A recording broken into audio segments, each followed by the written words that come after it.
The room went silent the second Caitlin Clark touched the ball in a Team USA jersey. Not because anyone expected her to fail, but because some had spent months insisting she never should have been there at all.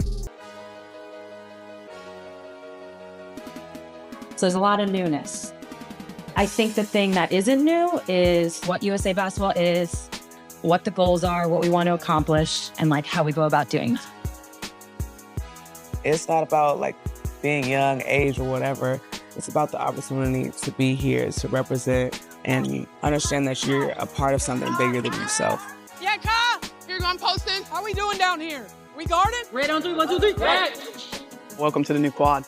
I'm really excited to be here. I hope you are too. For weeks, the story was set in stone. She wasn't polished enough. The international stage was too big, too fast. The Olympic roster decision had already delivered the verdict. Not yet. The veterans had made their choice, and the conversation seemed closed. But then the game started, and within the first few possessions, something unexpected happened. The narrative didn't just wobble, it shattered. This wasn't about flash or individual brilliance, it was about rhythm.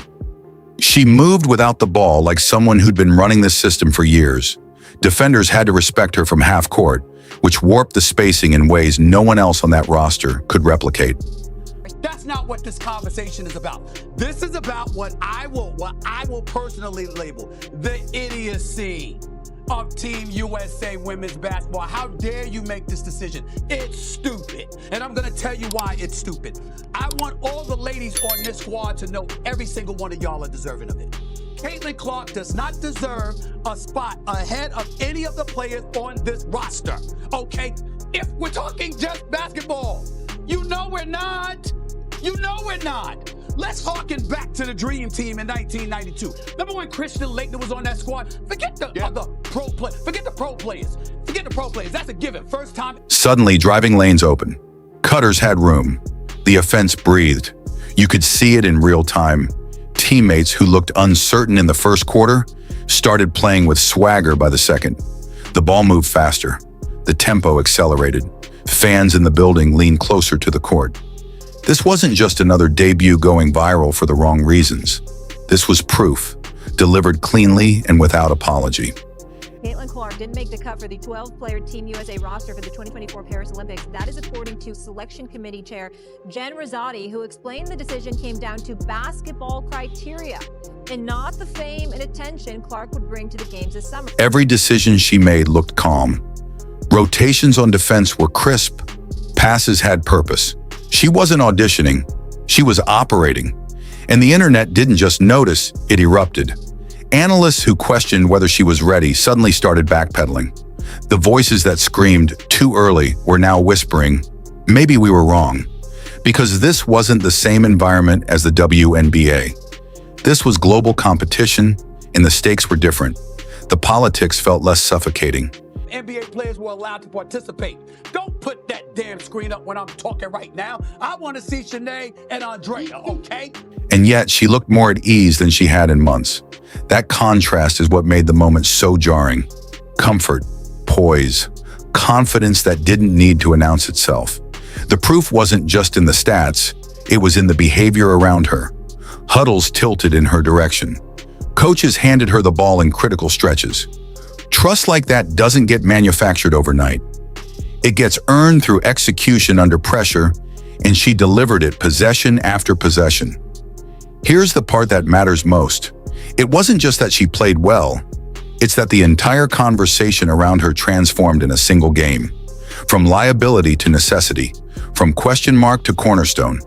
Her debut didn't just quiet the skeptics, it forced decision makers to reconsider everything they thought they knew. The point is this, those rosters, right? Those players were on there. Do you know that Christian Laettner also was chosen ahead of Shaquille O'Neal and Alonzo Mourning? You know why? He was a two-time national champion. He was a Wooden Award winner. And he was white. And he had his own cachet. He brought it to the table. He was a big-time collegiate player who was white and busting people's you-know-what. They couldn't miss. And once you prove yourself on a stage that big, with that much scrutiny, there's no narrative strong enough to walk it back. The story changed. and everyone watched it happen live. But let's be clear, this moment didn't unite everyone. The second she stepped onto that floor, the same cultural tension that stalked her through her rookie WNBA season followed her onto Team USA. Us versus them, old school versus new wave. You could feel it before the ball was even inbounded. For years, Team USA operated with a specific philosophy. Hierarchy mattered. Respect was currency, and it took time to accumulate. Well, it looked like the return of Caitlin Clark is over, man. She is headed to Team USA basketball, and we gonna jump right into this thing, man. So the Indiana Fever and many of basketball media people in the news that Caitlin Clark will be returning to the basketball court. Now, this should come as no surprise from anybody. For anybody, bro. The 12-player roster has been released, and I'm excited because you know what that means? Basketball content is coming back, baby. Veterans held the keys. Systems were sacred. Rookies waited their turn. Caitlin Clark doesn't wait. The moment she started pulling defenders out beyond the arc, the entire offensive framework bent. Spacing stretched. Transition sequences quickened. The game felt contemporary in a way it hadn't moments earlier. And that's when the backlash began simmering beneath the surface. Online, fans weren't just applauding her plays, they were raising uncomfortable questions. If she fits this seamlessly, why wasn't she here months ago? Why did the delay feel so forced? Why did the narrative around her exclusion sound so rehearsed? That's where the controversy lives. Her performance didn't reveal flaws in her game. It revealed hesitation in leadership, and some people resent that implication deeply. You could hear it in the post-game soundbites. Compliments wrapped in caution, praise delivered through clenched teeth. No one wanted to admit what the film showed clearly. The game shifted when she entered and shifted for the better. That creates friction. But you're still complaining about the max salary being $250,000. You're still complaining about the absence of eyeballs. You're still complaining about the lack of headlines and notoriety and pub and cachet. You're complaining about all of these things. And the one person who has proven they can alleviate that concern, that could ultimately serve to benefit the better whole, now we want to sit up there and get all altruistic and stuff and talking about, hey, it's about the sanctity of the game and the level of competition. You're going to win by 30 without her. Just like you'd win by 30 with her. It don't make a difference. You make the call because of the betterment of the whole in the end. That is not compromising your integrity. That is business. And y'all are going to find that out. Because when a first-year player instantly elevates a veteran-heavy system, it challenges assumptions. It suggests the future isn't coming. It's already here. And not everyone is emotionally prepared for that. Her debut exploded not because she dropped 30 points, but because she integrated flawlessly, too flawlessly. The offense responded to her gravity without hesitation. And suddenly the question wasn't whether she could handle this level. It became, why was she kept off the roster in the first place? That question makes people uncomfortable. Coaches, executives, veterans protecting legacy and positioning. Everybody wants to see star players. She's a connector. She brings people together. Clark firing and hitting. Clark behind the back and goes right to the window. Wow. She's hard to defend all the time, like not at times. Clark punching and hitting. Clark flashing home a three. Clark the quick ahead. Oh, beautifully done. Touchdown Fever. Clark fires. And then steps back with a three.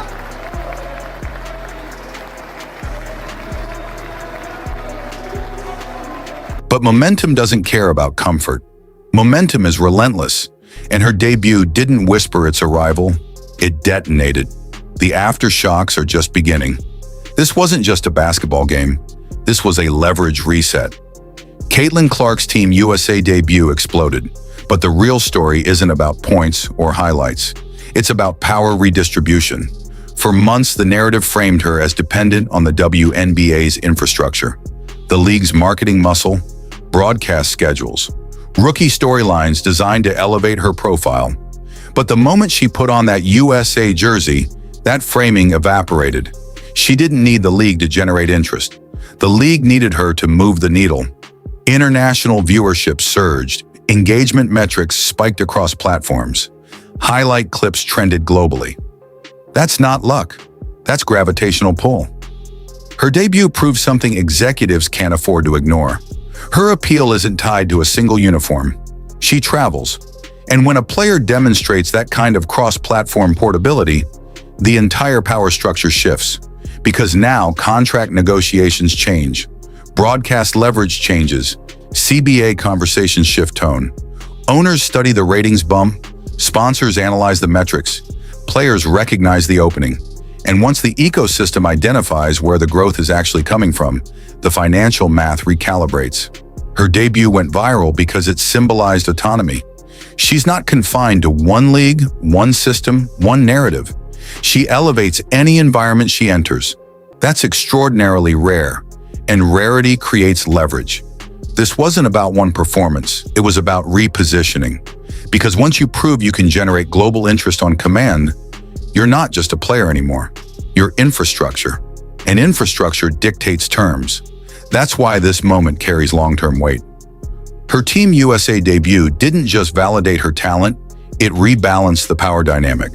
And shifts like that don't quietly fade into the background. They explode, and the reverberations last. Forget the highlights for a second.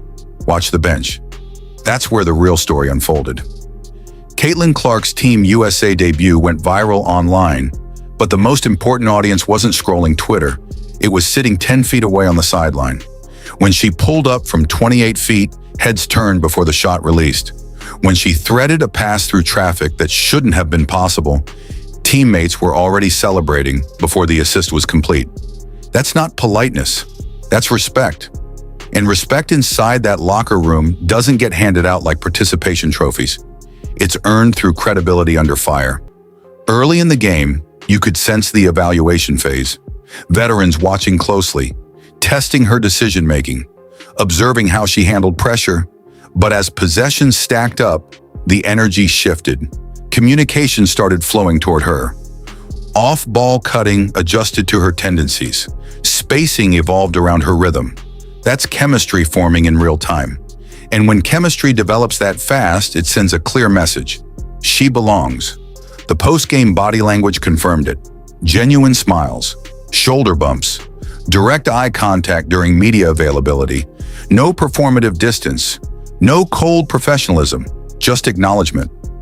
Her debut exploded because it passed the internal validation test. The players recognized it. The coaching staff saw it.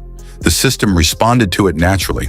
And once a locker room of that caliber embraces someone, the external narrative becomes irrelevant. Because internal validation spreads faster than any media cycle. It infiltrates the culture. And culture is everything in professional sports. This wasn't manufactured hype. This was authentic acceptance. And acceptance at that level is extraordinarily difficult to achieve. That's why this moment carries weight. It wasn't just fans celebrating online. It was teammates recognizing tangible impact in real time. Her debut didn't just explode on social media. It resonated inside the room where it actually matters. And that's infinitely harder to earn. They left her off the roster. That was the headline that dominated the summer. Too raw, too inexperienced, not ready for the stage. Caitlin Clark's Team USA debut exploded in a way that completely rewrote that entire narrative. Because the second she stepped onto the floor, it didn't look premature. It looked embarrassingly overdue. The pace felt instinctive. The spacing improved the moment she checked in. And the composure, it was surgical.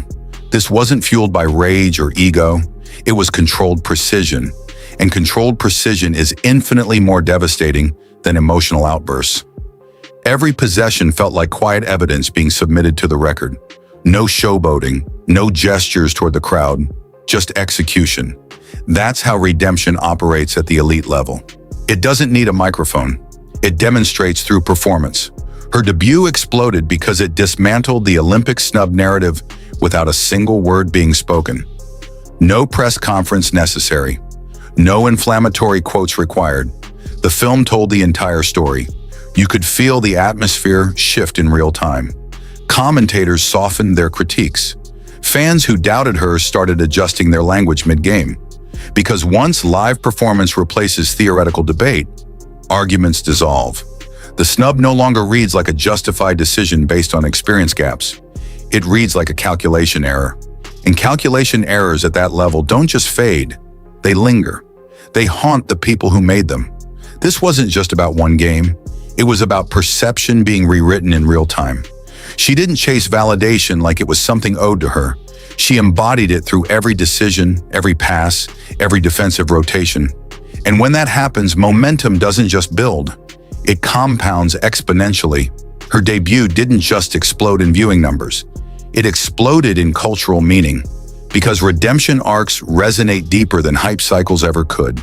They feel earned, they feel inevitable. And this one, it feels like it's only just beginning.